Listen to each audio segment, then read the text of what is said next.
Halo, sidang jemaat yang di rumah. Saya selaku Gembala Sidang mengucapkan selamat ibadah, mendengarkan, memperhatikan firman Allah, terutama kita harus jaga kesucian, kekudusan sesuai dengan kehendak Allah. Karena Yesus datang ke dalam dunia untuk memusnahkan kejahatan lewat mati di atas kayu salib. Salam kami berdua kepada jemaat semua kalian berada.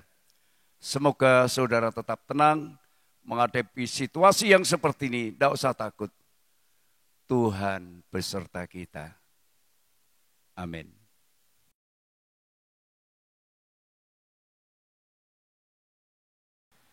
Saya ucapkan selamat ibadah di rumah. Sidang jemaat yang dikasihi Tuhan. Hari ini kita akan melanjutkan ajaran tentang surat 2 Timotius. Kita lanjutkan.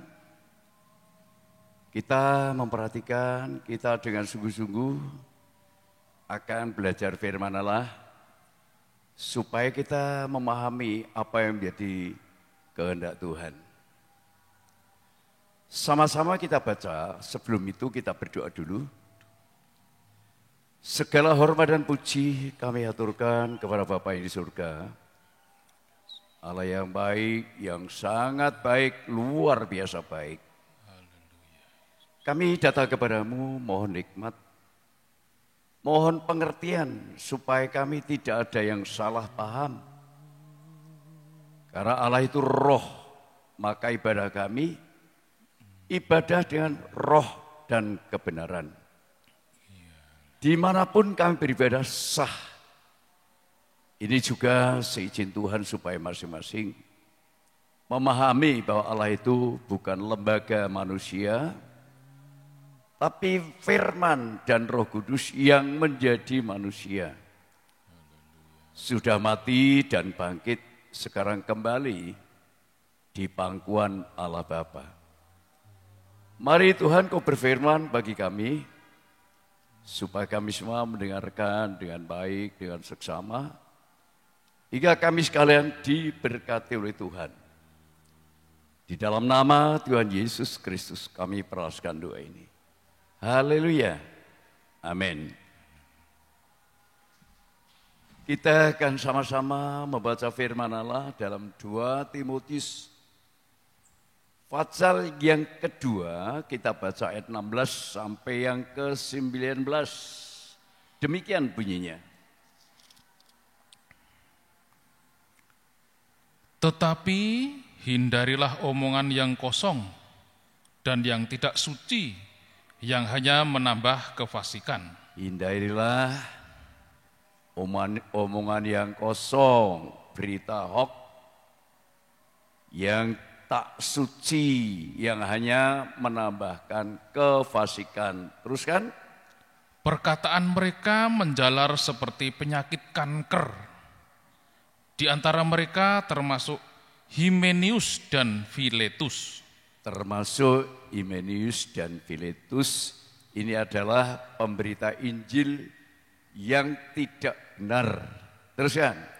Yang telah menyimpang dari kebenaran dengan mengajarkan bahwa kebangkitan kita telah berlangsung dan dengan demikian merusak iman sebagian orang. Ini kalau kita mendengarkan berita firman tidak berdasarkan yang ditulis dalam kitab, akhirnya berita ini bohong ya. Tetapi dasar yang diletakkan Allah itu teguh. Dasar yang diletakkan Allah itu teguh. Dan meterainya ialah, apa itu? Tuhan mengenal siapa kepunyaannya. Tuhan mengenal siapa kepunyaannya. Dan setiap orang yang menyebut nama Tuhan, hendaklah meninggalkan kejahatan. Ya. Milik Tuhan atau kepunyaan Tuhan itu bukan sembarang orang. Bukan asal percaya kepada Kristus Yesus, tidak. Tapi yang dikatakan kepunyaan Tuhan atau milik Tuhan itu adalah siap meninggalkan kejahatan.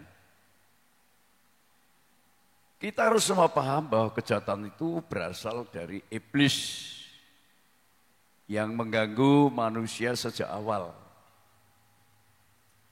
Yang diganggu adalah mata tertarik, hati terpikat, apa yang dilarang oleh Tuhan. Jadi iblis itu masuk Taman Eden mengganggu ibu Hawa. Matanya tergoda,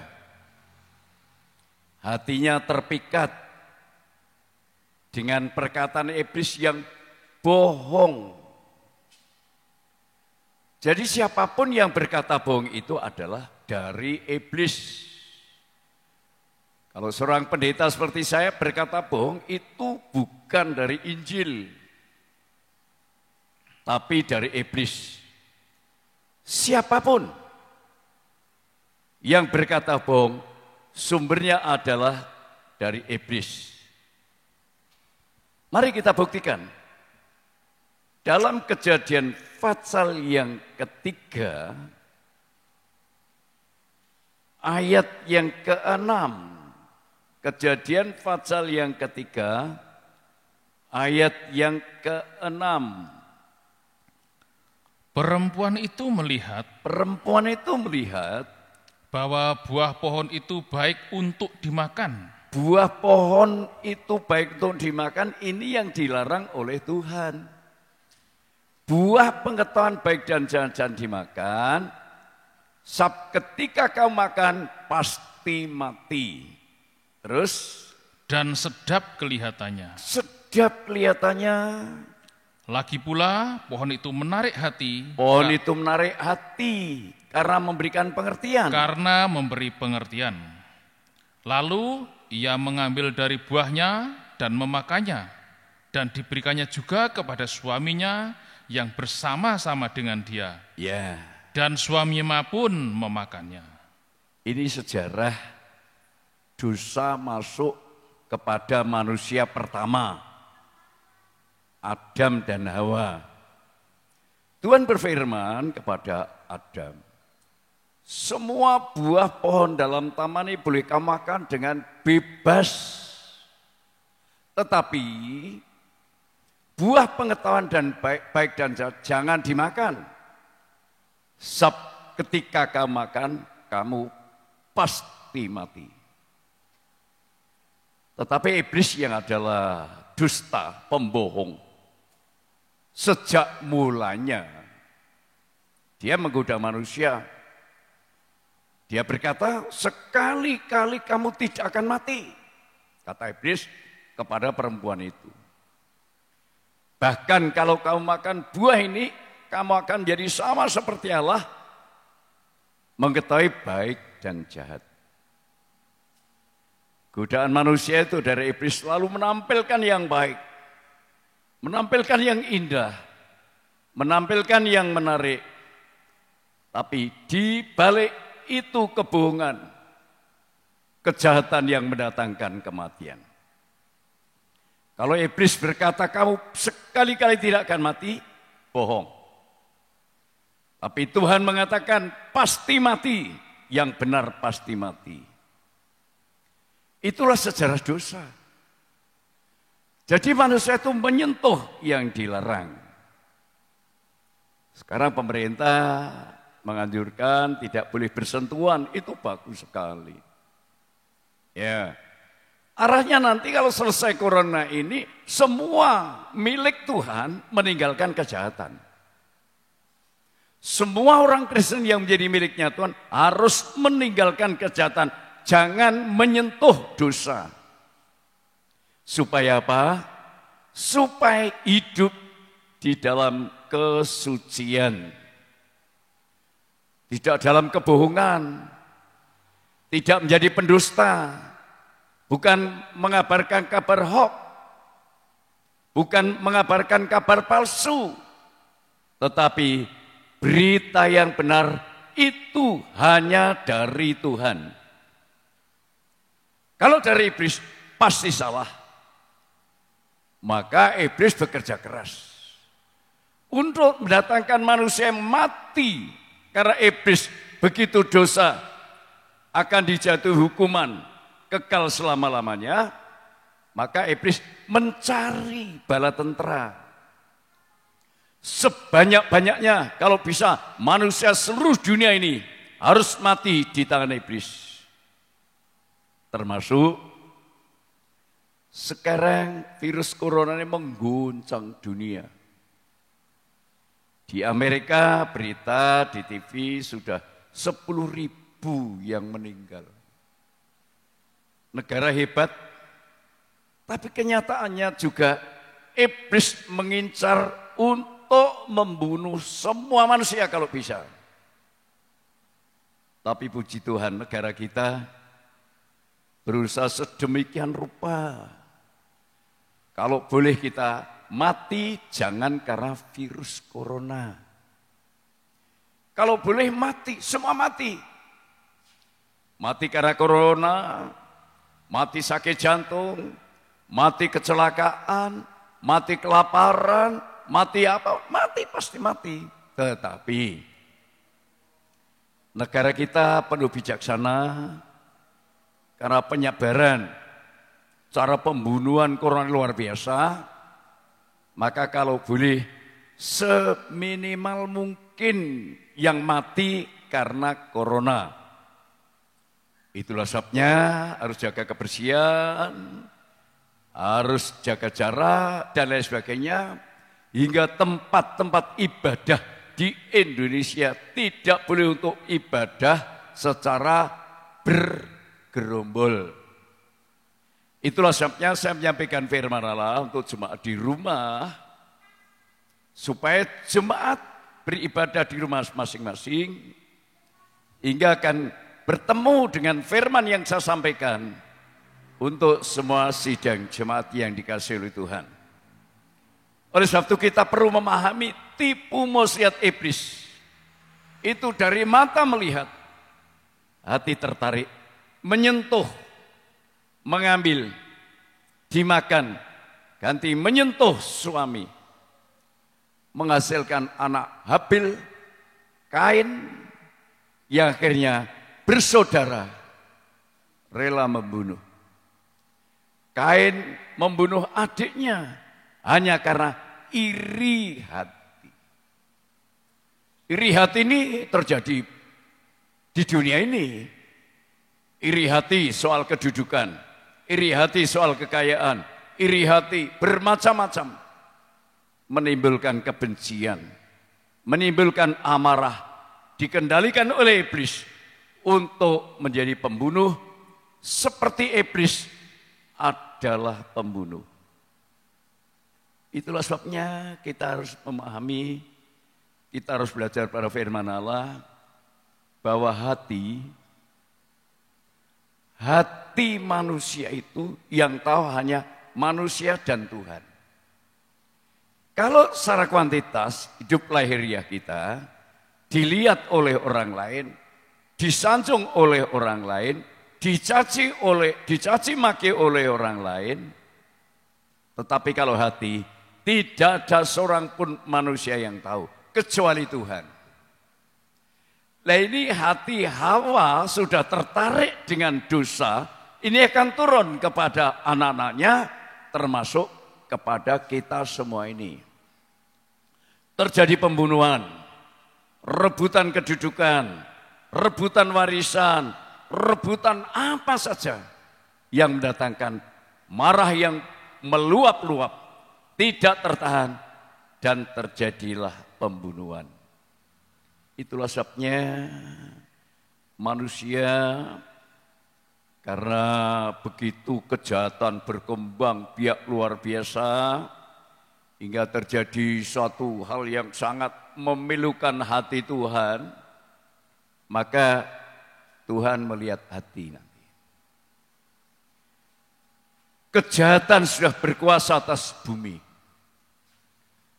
Antara soal perzinahan, soal perbuatan jahat yang luar biasa itu, Tuhan menyesal menjadikan manusia menurut gambaran rupa Allah. Menyesal. Maka Tuhan akan memusnahkan manusia di muka bumi.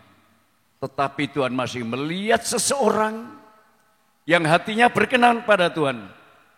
Itulah yang dilindungi. Siapa orangnya? Siapa orangnya? Kalau dulu ada orang yang dilindungi oleh Allah, apakah sekarang tidak ada yang dilindungi? Ada. Miliknya dilindungi oleh Allah. Diperhatikan. Karena milik Allah adalah meninggalkan kejahatan dan punya hati yang lembut, hati yang berkenan kepada Tuhan. Kita baca Kejadian pasal yang ke-6. Kejadian pasal yang ke-6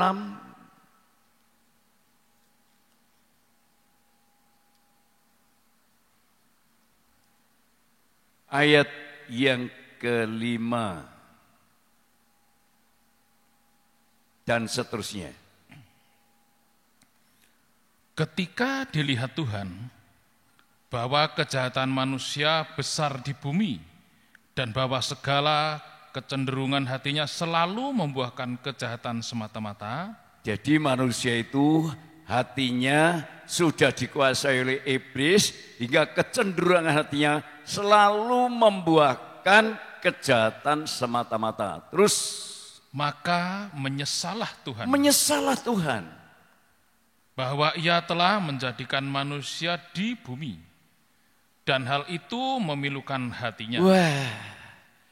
Tuhan menyesal menjadikan manusia di bumi. Hal itu memilukan hati Tuhan. Teruskan. Berfirmanlah Tuhan, Aku akan menghapuskan manusia yang telah kuciptakan itu dari muka bumi. Aku akan menghapuskan manusia yang telah kuciptakan itu dari muka bumi. Baik manusia maupun hewan. Dan binatang-binatang melata dan burung-burung di udara. Terus. Sebab aku menyesal bahwa aku telah menjadikan mereka. Bahwa aku telah menjadikan manusia, aku menyesal. Tuhan rasa malu dengan iblis. Manusia dikuasai oleh iblis. Seakan-akan Allah kalah dengan iblis. 8.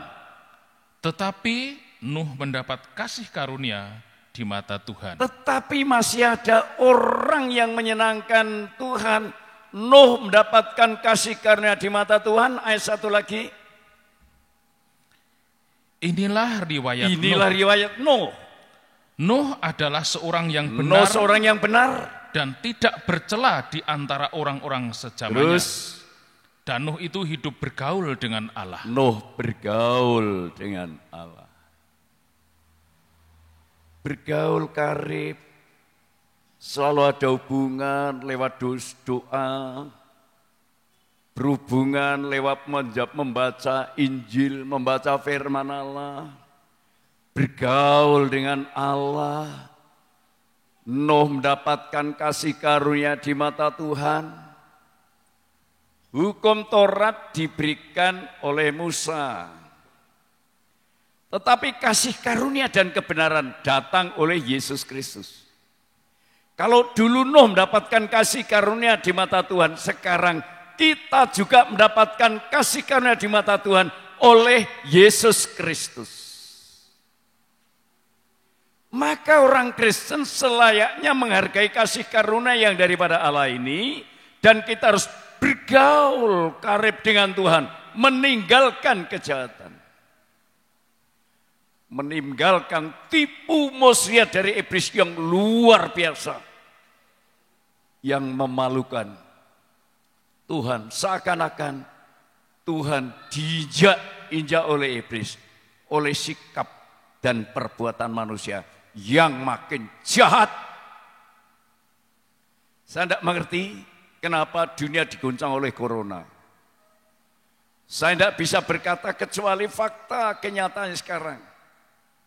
Di Jakarta ada PSBB, akan terus ke Bogor, Depok, Bekasi, PSBB PSBB yang nantinya sesuatu yang luar biasa kalau terjadi di kota Wonosobo. Kayak apa jeritan penderitaan kita? Adik saya di Tangerang memberitahu mau dimakan, tidak ada. Mungkin bantuan agak terlambat, tidak ada. Jadi makan saja rasanya. Tidak ada yang dimakan. Itu kalau kita tidak waspada, tidak hati-hati. Kalau boleh PSBB jangan melanda di Wonosobo. Tetapi orang Wonosobo jangan sembrono dengan corona ini. Ayo kita patuhi aturan pemerintah. Jangan bergerombol, jangan berdekatan. Seperti kita ini mematuhi. Tidak ada ibadah di gereja. Tidak ada ibadah yang bergerombol. Masing-masing di rumah patuh dengan aturan pemerintah. Hatinya cenderung kepada berbuat jahat. Memilukan hati Tuhan. Hati dan hati. Hati Tuhan pilu dengan sikap manusia yang makin berbuat jahat. Maka Tuhan akan memusnahkan ciptaannya yang di bumi. Tetapi Nuh mendapat kasih karunia daripada Allah. Kalau kejahatan di bumi nanti luar biasa. Kasih karunialah datang untuk kita yang percaya kepada Yesus Kristus. Tapi syaratnya harus meninggalkan kejahatan. Kalau orang yang percaya pada Yesus mati tetap berbuat jahat, berarti tidak menghargai kasih karunia. Kalau hukuman menimpa dunia akan ikut dihukum. Karena Nuh harus membuat bahtera keselamatan. Waktu itu manusia yang selamat hanya 8 orang. Nuh dan istri. Anak 3, menantunya 3. Hanya 8 orang. Binatang 1 pasang. Yang binatang halal 7 pasang. Tidak ada pertengkaran. Harimau dengan kambing tidak ada pertengkaran. Binatang besar dan kecil. Hidup dalam kasih karunia itu tidak ada pertengkaran. Orang yang menghargai kasih karunia orang Kristen tentu rukun. Bukan saling membenci. Bukan saling iri, bukan saling berbuat jahat, bukan saling menyakiti, tapi rukun. Ini ciri-ciri keselamatan. Hidup di dalam Yesus, hidup dalam kasih karunia itu, mestinya menjadi milik Tuhan, meninggalkan kejahatan. Dan kita buktikan dengan sikap rukun. Suami istri begitu rukun. Antara anak dengan orang tua rukun. Menantu dan mertua rukun.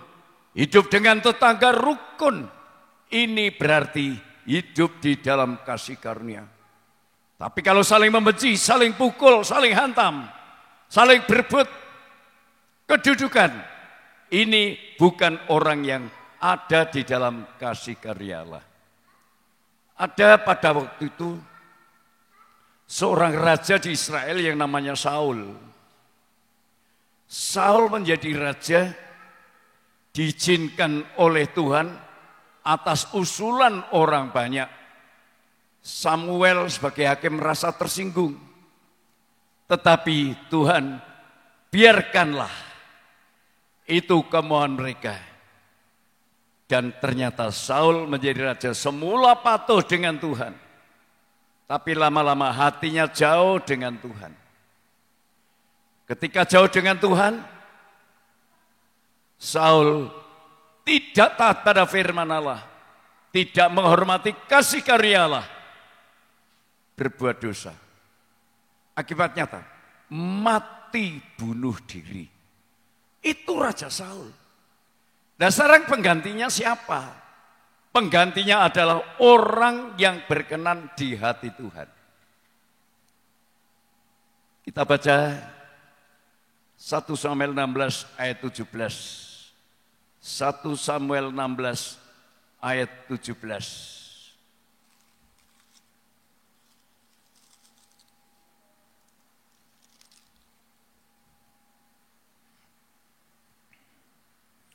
Berkatalah Saul kepada hamba-hambanya itu, carilah bagiku seorang yang dapat main kecapi dengan baik, dan bawalah dia kepadaku. Ya, ini Saul ketika sudah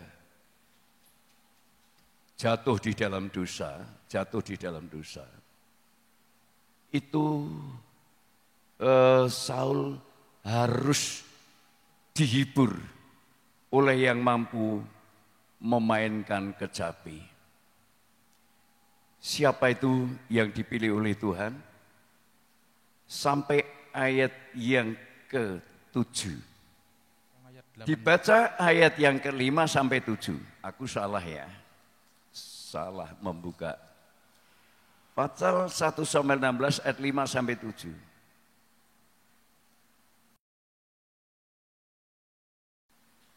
Jawabnya, ya benar, aku datang untuk mempersembahkan kurban kepada Tuhan. Kuduskanlah dirimu dan datanglah dengan daku ke upacara pengorbanan ini. Kemudian ia menguduskan Isai dan anak-anaknya yang laki-laki dan mengundang mereka ke upacara pengorbanan itu. Ketika mereka itu masuk dan Samuel melihat Eliab, lalu pikirnya, sungguh di hadapan Tuhan sekarang berdiri yang diurapinya. Sungguh di hadapan Tuhan ini pengganti Saul, karena Saul sudah meremehkan Tuhan dan dia kehilangan roh Allah, maka Samuel mencari pengganti, yaitu anak Isai. Anak pertama, Eliab, dilihat oleh Samuel, begitu hebat. Lalu pikirnya, sungguh di hadapan Tuhan sekarang berdiri yang diurapinya. Ayat 7. Tetapi berfirmanlah Tuhan kepada Samuel, janganlah pandang parasnya atau perawakan yang tinggi, sebab aku telah menolaknya. Bukan yang dilihat manusia yang dilihat Allah. Manusia melihat apa yang di depan mata, tetapi Tuhan melihat hati. Tuhan melihat hati. Ketika itu setelah Saul jatuh dalam dosa, tidak menghormati firman Allah, mengikuti seorang banyak, yang dilarang malah dilanggar dan seterusnya. Akhirnya Saul dicopot dari kerajaan dan Samuel harus mencari penggantinya. Dan ternyata yang menggantikan Saul anak Isai. Isai anaknya 7 bersaudara, itu ditolak oleh Tuhan. Namun anak yang bungsu, yang tidak ambisi kedudukan, tidak ambisi derajat, tapi dia tekun melakukan tugas penggembalaan. Domba 2-3 ekor yang diperjakan oleh ayahnya, maka dia tidak ikut pemilihan raja di Israel. Daud tetap di ladang, tapi 7 bersaudara tampil satu persatu. Tapi Tuhan berkata, bukan yang dilihat manusia yang dilihat Allah. Manusia melihat apa yang di depan mata atau melihat lembaga, tetapi Tuhan melihat hati. Cerita daripada sejarah ini ditampilkan yang kedua, ketika 4, 5, 6, dan 7 semua ditolak. Samuel bertanya, masihkah ada anakmu? Bapaknya meremehkan, masih, tapi itu penggembala domba. Dia tidak ahli perang, dia tidak ahli apa-apa, padahal perangnya melawan singa. Singa yang mau menerkam dombanya dilawan, dirobek mulutnya. Singa apa? Singa gambaran iblis. Daud adalah sosok yang berani melawan dosa. Orang yang berani melawan dosa inilah yang akan dipakai oleh Tuhan. Setelah Daud ditampilkan, kata Tuhan kepada Samuel, inilah dia. Lantik urapilah dia untuk menjadi raja menggantikan Saul. Dan walaupun Saul masih hidup, Daud bukan serta-merta setelah dilantik jadi raja, dia dengan mungkin perasaannya aku jadi raja, Saul harus saya tendang. Tidak. Dia menjadi hamba Saul, nurut, taat, perang. Tapi karena Daud berperang melawan musuh berjuta-juta, Saul berjuta-juta, tapi Daud melawan menang berlaksa-laksa, rakyat cenderung hatinya kepada Daud. Dan Saul merasa iri hati, cemburu kepada Daud. Saul ada program, ada rencana untuk membunuh Daud. Tetapi Daud dibela oleh Tuhan. Daud dibuktikan orang yang berani melawan musuh singa bukan sembarangan. Musuh yang lebih kuat, lebih hebat. Tapi Daud mengandalkan Tuhan. Ciri-ciri orang yang mendapat kasih karunia dan menghormati, menghargai kasih karunia Allah itu mengandalkan Tuhan. Bukan mengandalkan kepandaian, kemampuan, kekuatan, kekayaan dan lain sebagainya. Tapi mengandalkan Tuhan. Saul dikalahkan oleh Goliat, pembesar orang Filistin. Saul tidak mampu menghadapinya. Tetapi Daud dengan nama Tuhan, dengan kekuatan Tuhan,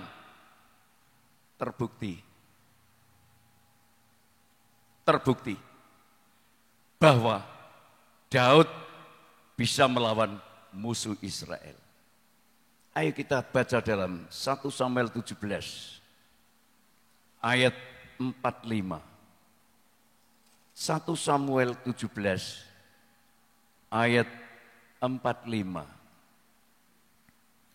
Tetapi Daud berkata kepada orang Filistin itu, "Engkau mendatangi aku dengan pedang dan tombak dan lembing, tetapi aku mendatangi engkau dengan nama Tuhan semesta alam, Allah segala barisan Israel yang kau tantang itu." 46. Hari ini juga Tuhan akan menyerahkan engkau ke dalam tanganku, dan aku akan mengalahkan engkau dan memenggal kepalamu dari tubuhmu. Hari ini juga aku akan memberikan mayatmu dan mayat tentara orang Filistin kepada burung-burung di udara dan kepada binatang-binatang liar, supaya seluruh bumi tahu bahwa Israel mempunyai Allah. Ini pengalaman Daud melawan singa ketika jadi gembala, dipilih oleh Tuhan. Jadi orang yang dipilih Tuhan, yang mau dipakai Tuhan itu bukan sembarang orang. Orang menjadi kepunyaan Tuhan itu bukan sembarang orang, orang yang memang berani berperang melawan dosa, melawan kejahatan. Kalau kita mau dipakai Tuhan, ya harus berani melawan kejahatan. Bentuk apapun. Jangan menjamah kejahatan itu. Jangan menjamah dosa itu. Dosa dipamerkan di mana-mana oleh iblis. Ditampilkan mungkin dengan kecantikannya. Mungkin dengan apa supaya tertarik manusia. Dan bergaul dengan yang jahat itu. Akhirnya jatuh dalam dosa. Daud melawan singa. Karena Daud melawan Goliat yang tinggi besar. Saul ditaklukkannya dengan senjata alat perang, tombak lembing dan lain sebagainya, tidak bisa mengalahkannya. Tapi Daud membawa nama Tuhan. Aku berperang dengan kamu dengan nama Tuhan. Tuhan semesta alam. yang kamu hina, yang kamu remehkan, itu yang akan mengalahkan kamu. Apa yang terjadi? Hanya dengan pengali-ali, dengan batu yang diambil dari sungai 5 batu, dilemparkan kepada Goliat. Kena mukanya, jatuh terjembab. Goliat mati. Inilah nama Tuhan. Inilah Tuhan yang kita sembah, yang kita puji. Inilah Tuhan yang memberikan kasih karunia kepada kita. Kalau kita ini memiliki kasih karunia dari Allah, kenapa kita takut dengan musuh yang lebih besar? Tidak perlu ada yang kita takuti. Apapun. Mati apapun manusia pasti mati. Tetapi satu yang tidak boleh mati, yaitu tubuh rohani. Karena ada 2 tubuh. Tubuh nafsani memang mati karena dosa keturunan. Tetapi tubuh rohani harus hidup karena kasih karunia Allah di dalam Yesus Kristus. Semua akan dibinasakan karena perbuatan jahat. Tapi Noah mendapat kasih karunia karena dia bisa meninggalkan kejahatan. Dia hidup sungguh-sungguh takut akan Allah. Dia bergaul dengan Allah. Orang yang dipakai Tuhan, ciri-cirinya mengandalkan Tuhan. Bukan mengandalkan kemampuan, kekayaan, kepandaian, dan lain sebagainya. Tetapi mengandalkan Tuhan. Ini Rasul Paulus mengandalkan Tuhan. Pernah gagal dia melayani agama dengan hebatnya sebagai sarjana Taurat Yahudi. Tapi dia membunuh murid-murid Kristus. Tapi dia dipanggil di tengah jalan. Hai Saul, Saul, kenapa kau aniayakan aku? Siapa engkau Tuhan? Akulah Yesus yang engkau aniayakan. Dia melihat cahaya yang begitu luar biasa. Dia rebah, pergilah ke Ananias. Nanti di sana kamu akan diberitahu apa yang harus kamu kerjakan. Setelah Saul,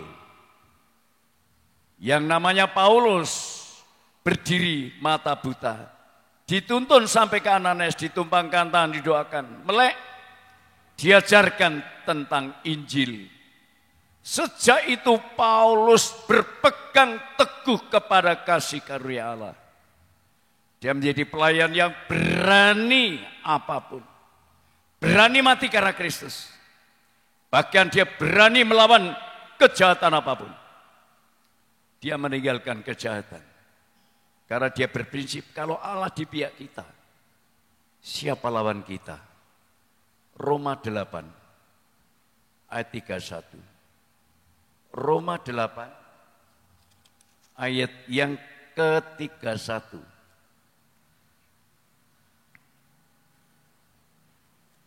Sebab itu, apakah yang akan kita katakan tentang semuanya itu?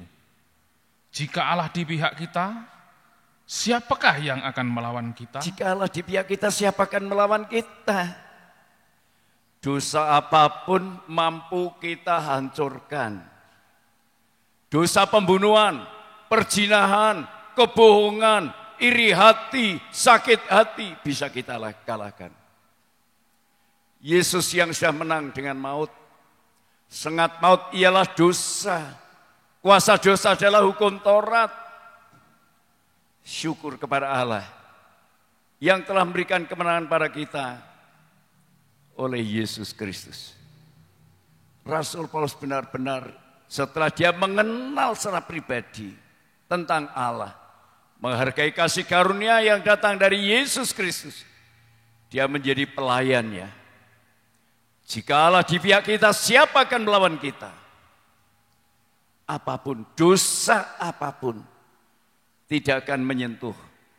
Karena orang yang hidup dalam kasih karunia itu perjalanannya menuju kepada kesucian, kekudusan, hidup tanpa cacat dan celah.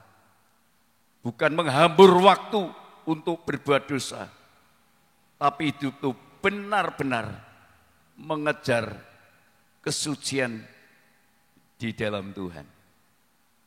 Walau secara lahiriah setia kepada Tuhan, Tapi kalau hati itu jauh memusuhi dengan perbuatan jahat.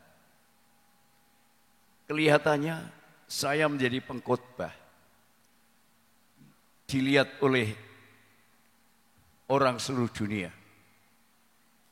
Dilihat oleh orang yang kenal saya. Tapi kalau hati saya jahat, percuma.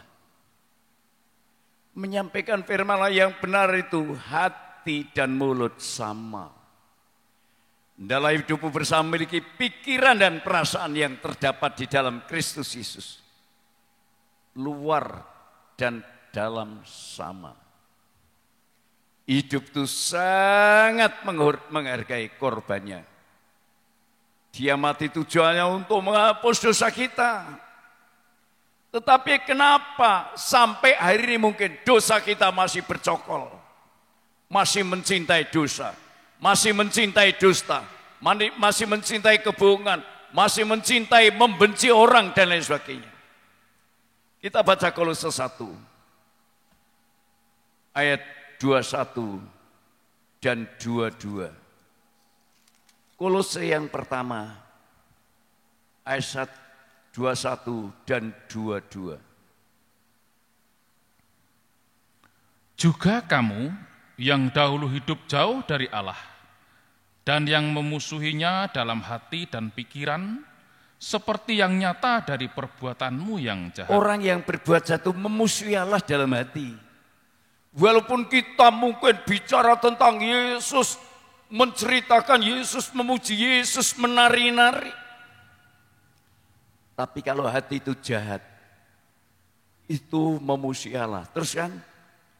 Sekarang diperdamaikannya di dalam tubuh jasmani Kristus oleh kematiannya untuk menempatkan kamu kudus dan tak bercela dan tak bercacat di hadapannya. Tujuannya korban Kristus untuk menghargai kita semua, untuk mengasihi kita semua, supaya orang-orang yang menjadi miliknya Kristus meninggalkan kejahatan, supaya orang-orang yang menghargai kasih karunia itu meninggalkan kejahatan, hingga korban Kristus itu benar-benar menghapus dosa kita, hingga kita hidup kudus, tak bercela, tak bercacat di hadapannya. Apa bisa? Bisa. Kalau kita menghargai korban Kristus, bisa suci, bisa benar, bisa tanpa cacat dan celah. Tapi kalau menghargai, tapi kalau Kristen kita sekedar beragama, tidak melakukan perintah Tuhan, tidak melakukan firman Allah, berapa tahun, berapa puluh tahun ikut Tuhan, berapa puluh tahun melayani Tuhan, tidak akan berubah sikap. Tetap hanya mau menuruti kendali, ya menuruti hidup yang dikendalikan oleh iblis. Tapi kalau kita benar-benar menghargai korban Kristus, luar biasa, hidup kita akan mengalami keubahan. Contoh orang yang sembrono dengan mengikut Yesus adalah Yudas Iskariot, murid yang sangat dekat, bahkan seorang bendahara, hatinya jahat, mengikut Tuhan dengan setianya, tapi puncaknya menjual Yesus. Puncaknya menjual Yesus. Sekarang saya dan saudara perlu belajar kepada Tuhan. Apa yang terdapat dalam hati kita ini? Merindukah kita hidup disucikan? Merindukah kita hidup dibenarkan Tuhan? Hanya satu, hargailah salibnya, hargailah korbannya. Karena tanpa Yesus mati di atas kayu salib, tidak ada manusia yang mampu mengalahkan dosa. Orang Kristen jahat tetap jahat. Karakternya tidak berubah, terutama hatinya. Hati ini dikuasai oleh si jahat yang menampilkan perkara yang sementara. Padahal Tuhan akan membawa kita kepada perkara yang kekal. Apa yang sementara? mengejar kedudukan, mengejar kekayaan penuh ambisi, sampai apapun dilakukan, dengan dusta, dengan bohong, dengan tidak jujur, dengan cara apapun, supaya ambisiku terlaksana.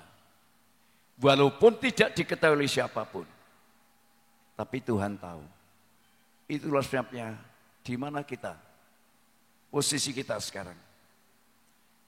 Di yang kekal atau di yang sementara.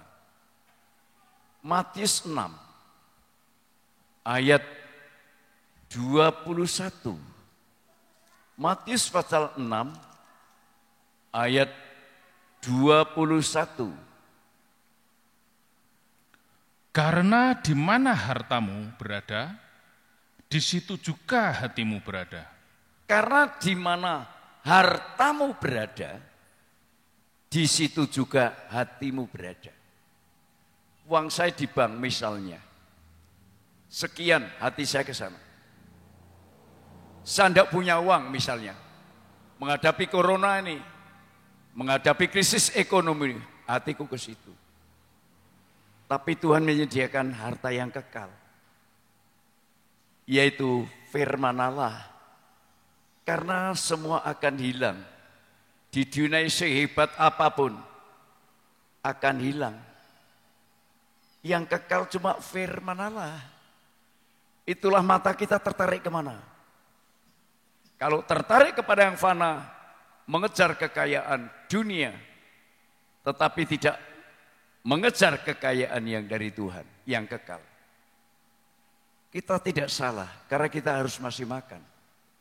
Kerja keras untuk makan. Tapi jangan lupa, dunia ini bersifat sementara. Mana arah pandangan kita? Mana arah hati kita? Kepada yang fana atau kepada yang kekal?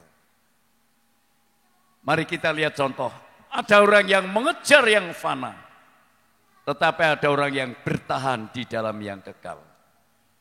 Kitab Kejadian 13 ayat 8 sampai 14.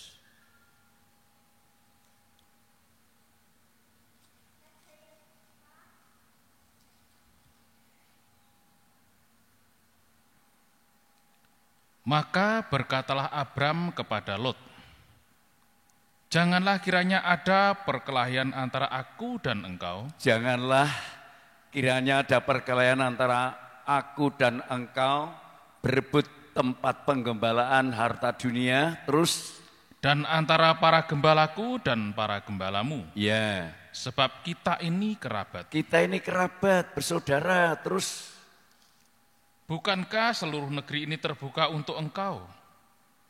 Baiklah, pisahkan dirimu daripadaku. Baiklah, pisahkan dirimu daripadaku. Jika engkau ke kiri, maka aku ke kanan. Aku ke kanan. Jika engkau ke kanan, maka aku ke kiri. Nah ini, karena beda pandangan itu mesti berpisah. Antara Lot dan Abram, mesti terjadi pemisahan. Nanti orang Kristen, kelihatannya sahabat, kelihatannya suami istri, tetapi kalau beda pandangan, pasti berpisah. Beda tempat. Yang satu di neraka, yang satu di surga. Tapi kita harus satu pendapat dengan pendapatnya Tuhan yang dipertahankan oleh Abram. Teruskan.